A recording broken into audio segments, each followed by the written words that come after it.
Hello everyone, welcome to my channel alpha knowledge box. इस video में मैं अपठित गद्यांश को अटेम्प्ट करने के कुछ इंपॉर्टेंट टिप्स बताने वाली हूं, जिसे मैं कुछ एग्जाम्पल्स के साथ एक्सप्लेन करूंगी। वीडियो को स्टार्ट करने से पहले चलिए अपठित और गद्यांश का अर्थ समझ लेते हैं।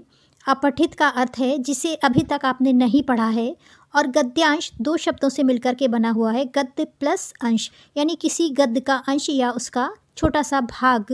गद्य कोई आपकी कहानी, उपन्यास, नाटक हो सकता है। चलिए वीडियो को स्टार्ट करते हैं। सबसे पहले अपठित गद्यांश को अटेम्प्ट करने के टिप्स को जान लेते हैं। नंबर 1, सबसे पहले गद्यांश को 1 से 2 बार ध्यानपूर्वक पढ़िए। गद्यांश को अटेम्प्ट करने से पहले आपको उसे बहुत अच्छी तरह से 1 बार या फिर 2 बार उसे रीड करना है।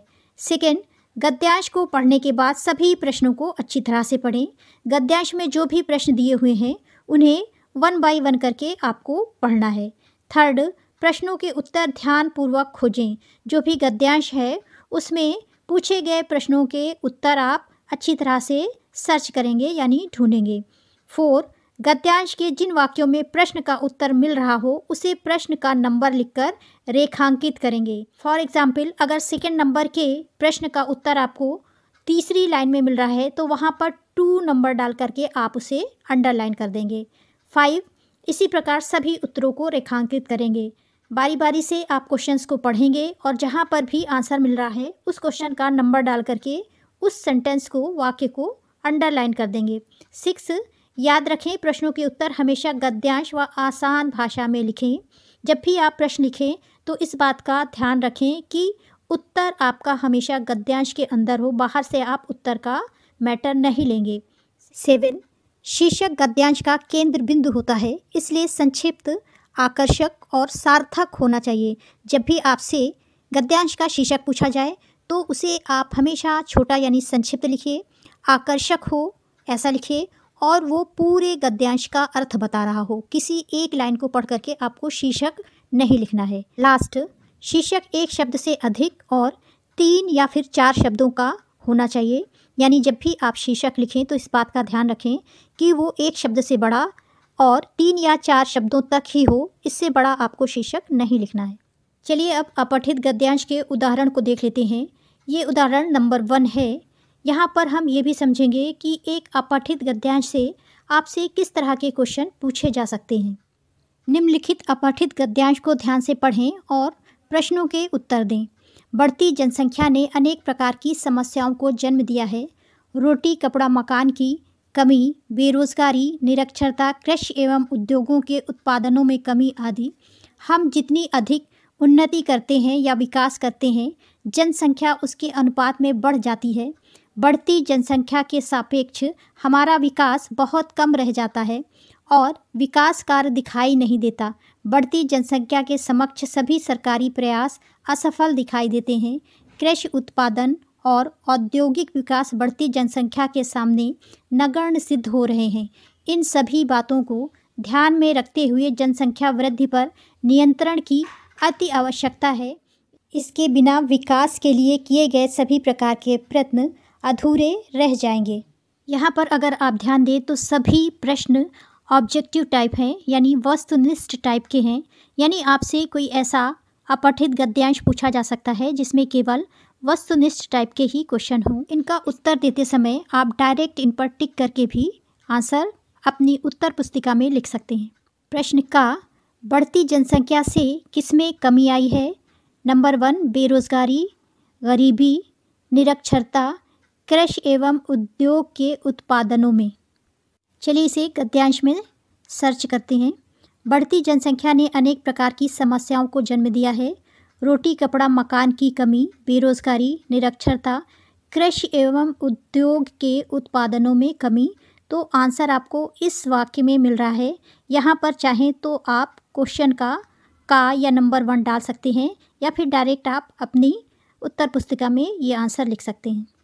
इस तरह से का उत्तर हो जाएगा कृषि एवं उद्योगों के उत्पादनों में कमी। इसी तरह से आप बाकी के प्रश्नों के उत्तर गद्यांश में ढूंढेंगे, या तो उसे अंडरलाइन कर दीजिए या फिर डायरेक्ट अपनी उत्तर पुस्तिका में लिख लीजिए। चलिए खा नंबर देखते हैं। जनसंख्या बढ़ने से किन चीज़ों में बढ़ोतरी हुई है? इसका आंसर आप यहाँ से दे सकते हैं। रोटी कपड़ा मकान की कमी यानी गरीबी आई है और बेरोज़गारी बढ़ी है। इसका उत्तर हो जाएगा गरीबी एवं बेरोज़गारी में बढ़ोतरी हुई है। अगला क्वेश्चन देख लेते हैं।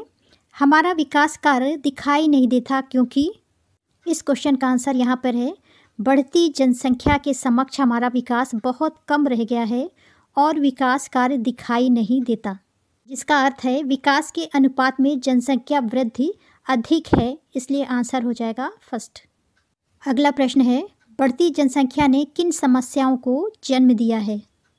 इसका उत्तर आपको पहली लाइन में ही मिल जाएगा। बढ़ती जनसंख्या ने अनेक समस्याओं को जन्म दिया है। रोटी कपड़ा मकान की कमी, बेरोजगारी, निरक्षरता, कृषि एवं उद्योग के उत्पादनों में कमी आदि। यहाँ पर जो विकल्प दिए हुए हैं उसमें रोटी कपड़ा, बेरोजगारी, निरक्षरता सभी कुछ लिखा हुआ है, इसलिए इसका उत्तर हो जाएगा उपयुक्त सभी। चलिए अपठित गद्यांश के दूसरे उदाहरण को देख लेते हैं। ये किस तरह का है और इससे किस तरह से क्वेश्चन पूछे गए हैं। निम्नलिखित अपठित गद्यांश को ध्यान से पढ़ें और प्रश्नों के उत्तर दें।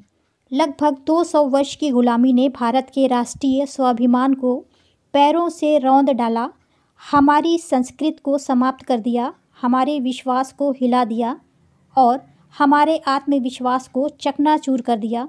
किंतु अपने देश के प्यार करने वाले, इसके एक सामान्य संकेत पर प्राण न्यौछावर करने वाले दीवानों का अभाव न था। एक आवाज़ उठी और देखते ही देखते राष्ट्र का दबा हुआ आत्माभिमान उन्मुक्त हो उठा। इतिहास साक्षी है, जाने और अनजाने सहस्त्रों देशभक्त स्वतंत्रता की अमानत निधि को पाने के लिए शहीद हो गए। चलिए अब देख लेते हैं इस गद्यांश में किस तरह के प्रश्न उत्तर पूछे गए हैं। अपठित गद्यांश के आधार पर निम्न प्रश्नों के उत्तर दीजिए। यहाँ पर अगर आप ध्यान दें तो यहाँ पर केवल प्रश्न उत्तर पूछे गए हैं, किसी भी तरह का वैकल्पिक प्रश्न नहीं है। पहला प्रश्न है भारतवर्ष ने कितने वर्षों की गुलामी झेली है?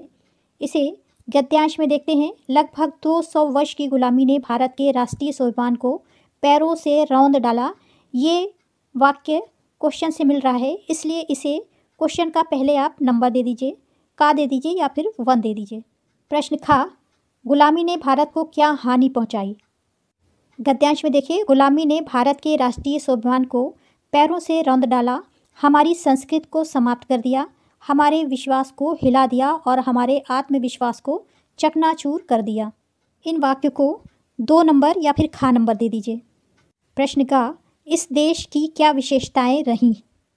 इसे तीसरी लाइन में देखिए। अपने देश से प्यार करने वाले, इसके एक सामान्य संकेत पर प्राण न्यौछावर करने वाले दीवानों का अभाव न था, यानी देश के लिए एक सामान्य सा व्यक्ति भी थोड़ा सा इशारा होने पर अपने प्राण देने को तैयार था। इसे गा या फिर 3 नंबर दे दीजिए। इस गद्यांश का अंतिम क्वेश्चन है लोगों ने देश के लिए क्या किया? इसे अंतिम वाक्य में देखिए जाने और अनजाने सहस्त्रों देशभक्त स्वतंत्रता की अमानत निधि को पाने के लिए शहीद हो गए। इस तरह से आपने सारे आंसर्स को गद्यांश में नंबर दे दिया है। अब इन वाक्यों को आपको अपने शब्दों में लिख करके उत्तर देना है। जैसे पहला भारतवर्ष ने कितने वर्षों की गुलामी झेली है, तो इसको आपको अपने शब्दों में लिखना है। प्रश्न से आपको मिल जाएगा भारत ने लगभग 200 वर्ष की गुलामी झेली है। इसी तरह से खा गुलामी ने देश को क्या हानि पहुंचाई? इसका उत्तर हो जाएगा गुलामी ने राष्ट्रीय स्वाभिमान को पैरों तले रौंद डाला, संस्कृत को मिटाया तथा हमारे आत्मविश्वास को हिलाकर रख दिया। गा क्वेश्चन इस देश की क्या विशेषता रही है? इसे भी आपको अपने शब्दों में लिखना है। गद्यांश से आपको वाक्य लेना है। इस देश की यह विशेषता रही है कि यहाँ के लोग इस देश पर प्राण न्यौछावर करने के लिए सदा तैयार रहे हैं। और अंतिम प्रश्न लोगों ने देश के लिए क्या किया? तो इसका उत्तर हो जाएगा लोगों ने देश की स्वतंत्रता के लिए प्राणों की बलि दे दी। चलिए अपठित गद्यांश के अंतिम और तीसरे उदाहरण को देख लेते हैं। निम्नलिखित गद्यांश को ध्यानपूर्वक पढ़कर प्रश्नों के उत्तर दीजिए। झांसी की रानी लक्ष्मीबाई को घुड़सवारी के साथ साथ घोड़ों की भी अच्छी परख थी। एक बार घोड़ों का एक व्यापारी रानी के दरबार में आया। उसके पास एक जैसे दिखने वाले 2 घोड़े थे। उसे विश्वास था कि रानी दोनों घोड़ों का एक दाम लगाएगी, मगर रानी ने कुछ देर देखने के पश्चात एक घोड़े का दाम 1000 रुपये और दूसरे घोड़े का दाम मात्र 50 रुपये लगाया। व्यापारी ने आश्चर्यचकित होकर रानी से पूछा, रानी जी, दोनों घोड़ों की शक्ल, रंग, कद काठी में कोई फ़र्क नहीं है, फिर भी आपने दाम में इतना फ़र्क क्यों कर दिया? रानी ने कहा, जिस घोड़े का दाम मैंने 1000 रुपये लगाया है वह उत्तम कोटि का स्वस्थ घोड़ा है, और जिस घोड़े का दाम मैंने 50 रुपये लगाया है वह किसी रोग का शिकार है और उसकी उम्र भी कम है। रानी की सूझबूझ और बुद्धिमानी को देखकर व्यापारी बहुत प्रभावित हुआ। चलिए अब ये देख लेते हैं कि इस अपठित गद्यांश में किस तरह के प्रश्न पूछे गए हैं। अपठित गद्यांश के आधार पर निम्न प्रश्नों के उत्तर दीजिए। पहला, व्यापारी क्या लेकर दरबार में आया? गद्यांश में अभी हमने देखा था कि व्यापारी 2 घोड़े लेकर के आया था, इसलिए इसका आंसर हो जाएगा 2 घोड़े। दूसरा प्रश्न है, रानी ने दूसरे घोड़े का दाम क्या दिया? तो रानी ने दूसरे घोड़े का दाम 50 रुपये दिए थे, इसलिए आंसर हो जाएगा खा 50 रुपये। तीसरा क्वेश्चन है, पहले घोड़े में क्या ख़ास बात थी? तो पहले घोड़े में ये ख़ास बात थी कि वो उच्च कोटि का और स्वस्थ घोड़ा था, इसलिए उत्तर हो जाएगा गा। अगला प्रश्न है, गद्यांश के लिए उचित शीर्षक छांटिए। शीर्षक छांटते समय आपको पूरे गद्यांश को ध्यान में रखना है। वहाँ पर 2 घोड़ों की बात की जा रही है, लेकिन उसका जो सार निकल रहा है वो ये निकल रहा है कि रानी ने बड़ी सूझबूझ से घोड़ों को ख़रीदा था, इसलिए इसका शीर्षक हो जाएगा रानी की सूझबूझ। प्रश्न नंबर 5, उत्तम शब्द का विलोम शब्द लिखिए। उत्तम शब्द का विलोम शब्द होता है उधम, इसलिए उत्तर हो जाएगा का उधम। इस तरह के प्रश्नों का उत्तर देते समय आपको इस बात का ध्यान रखना है कि उत्तम शब्द का विलोम शब्द गद्यांश में आया है या नहीं। अगर आया है तो आपको उसी को लिखना है, अलग से नहीं लिखना है, और अगर नहीं आया है तब फिर आप अलग से लिखिए। प्रश्न 6, अस्वस्थ का विलोम शब्द लिखिए। इस शब्द का विलोम शब्द गद्यांश में आया है जो है स्वस्थ, इसलिए आपको बाहर से नहीं लिखना है बल्कि गद्यांश से ही लिखना है। प्रश्न 7, व्यापारी दरबार में क्या लेकर आया? इसका उत्तर है व्यापारी दरबार में 2 घोड़े लेकर आया। और अंतिम क्वेश्चन है, व्यापारी रानी से क्यों प्रभावित हुआ? इसका उत्तर है रानी की सूझबूझ और बुद्धिमानी को देखकर व्यापारी रानी से प्रभावित हुआ।